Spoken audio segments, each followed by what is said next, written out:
There are a few main ways that a wireless network can be configured. There are ad hoc networks, where nodes all speak directly to each other. There are wireless LANs or WLANs, where one or more access points act as a bridge between a wireless and a wired network.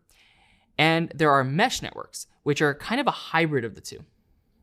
Ad hoc networks are the simplest of the three. In an ad hoc network, there isn't really any supporting network infrastructure. Every device involved with the network communicates with every other device within range, and all nodes help pass along messages.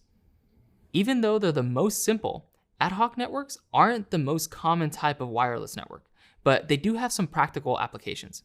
Some smartphones can establish ad hoc networks with other smartphones in the area so that people can exchange photos, video, or contact information. You'll also sometimes see ad hoc networks used in industrial or warehouse settings, where individual pieces of equipment might need to communicate with each other, but not with anything else. Finally, ad hoc networks can be powerful tools during disaster situations. If a natural disaster like an earthquake or hurricane knocks out all of the existing infrastructure in an area, disaster relief professionals can use an ad hoc network to communicate with each other while they perform search and rescue efforts. The most common type of wireless network you'll run into in the business world is a wireless LAN or WLAN.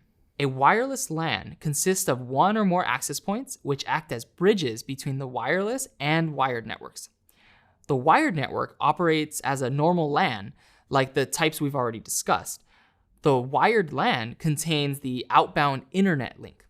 In order to access resources outside of the WLAN, wireless devices would communicate with access points. They then forward traffic along to the gateway router where everything proceeds like normal. Finally, we have what's known as mesh networks.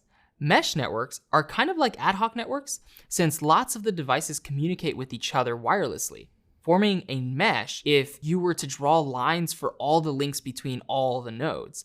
Most mesh networks you'll run into are made up of only wireless access points and will still be connected to a wired network.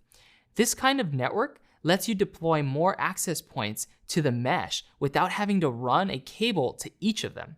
With this kind of setup, you can really increase the performance and range of a wireless network.